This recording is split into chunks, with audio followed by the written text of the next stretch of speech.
I'm Wendy Lee. I've been working in residential for almost 18 years now. I'm a licensed clinical social worker, and I also have my license in addiction counseling.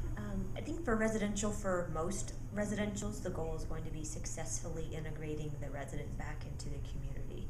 So whatever the issues or problems that brought them to residential, resolving them as best possible and giving them the skills needed to successfully be back and integrate into the community, whether it's job, family, school, whatever that might be.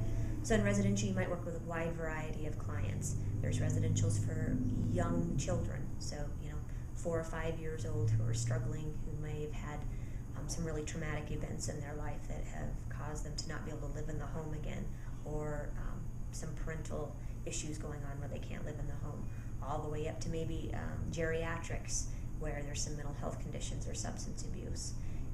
There's eating disorder clinics, mental health residentials.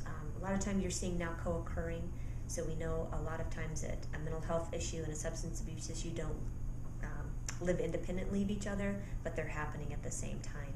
So a lot more residentials are dealing with that. You learn assessment, but it might be like assessment on the fly.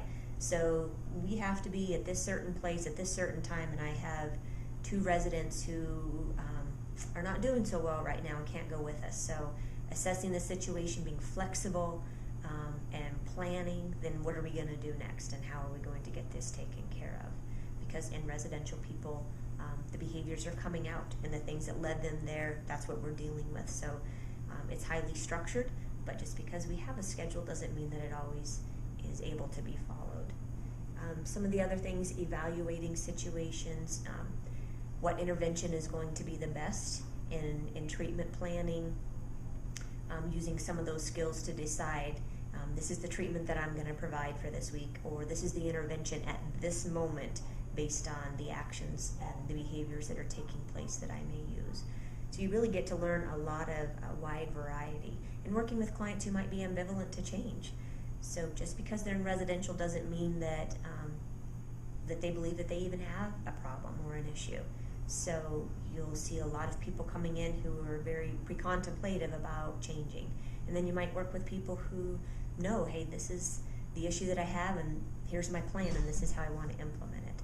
So working with a wide variety of people in their stages of change.